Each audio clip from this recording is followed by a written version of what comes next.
چلو سٹارٹ. بسم اللہ الرحمن الرحیم. میرے منتخب MNA صاحبان، آپ نے آج دیکھا اس مقبوضہ اسمبلی میں جس میں 539 کے مسرت شدہ لوگوں نے اس کو قبضے میں لیا تھا. آج جب ہم نے عوام کی بات کی تو آج ہمیں بات کرنے نہیں دیا گیا. یہ نااہل اور یہ کرپٹ ٹولہ جس کو اسٹیبلشمنٹ نے ہمارے اوپر مسلط کیا گیا ہے، یہ اپنی ناکامی اور اپنی چوری کو چھپانے کے لیے اسرائیل، امریکہ، ایران کی جنگ کا بہانہ بناتے ہیں. لیکن میرے بھائیوں، اسی طرح جب کرونا ہوا تھا تو 117 روپے پر بیرل تھا، آج بھی 170 روپے پر بیرل ہے. لیکن عمران خان نے اپنی عوام کو ریلیف دیا. اس کو اپنے عوام کی تکلیف کا احساس تھا کیونکہ عمران خان عوام کے ووٹوں سے جو ہے منتخب ہوئے تھے. اور آج کے وزیر اعظم، آج کی حکومت 539 کے ذریعے اسٹیبلشمنٹ ہمارے اوپر مسلط کر چکی ہے.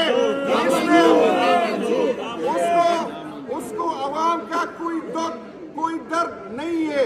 ایک طرف ہم سنتے ہیں کہ وزیر اعظم جو روزانہ جس سوئمنگ پول میں نہاتے ہیں اس کا حکومت کا میں نے سنا ہے کہ 1,60,00,000 روپے اس کو گرم کرنے کا خرچہ آتا ہے. ایک طرف عوام تکلیف میں ہے، لیکن دوسری طرف سینٹ چیئرمین کی گاڑی 9 کروڑ پہ خریدی گئی. وہ عدالت ہے جس سے عوام کو ریلیف نہیں ملتا. وہ عدالت ہے جو عوام پہ بوجھ ہے. وہ جج صاحبان جس کی ہمیں کوئی کارکردگی نظر نہیں آتی، اس کو خوش کرنے کے لیے 9 کروڑ روپے کی گاڑی خرید رہے اور عوام کو کہہ رہے کہ آپ جو ہے سختی برداشت کرے.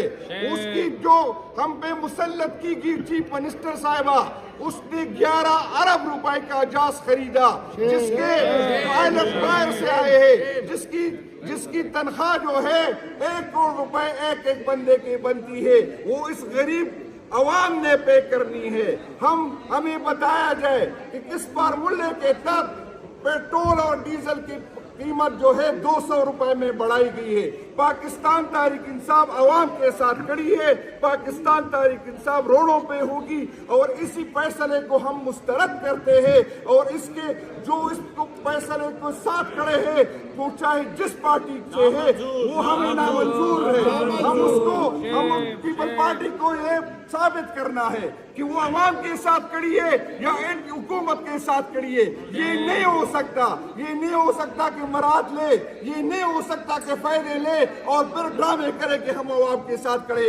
اگر آپ عوام کے ساتھ واقعی کھڑے ہیں تو آئے ہمارے ساتھ احتجاج کرے، آئے اس حکومت سے نکل جائے، آئے ان کو ہم وہی راستہ دکھائے جو عوام دکھانا چاہتی ہے. آپ سب کا سننے کا شکریہ جی.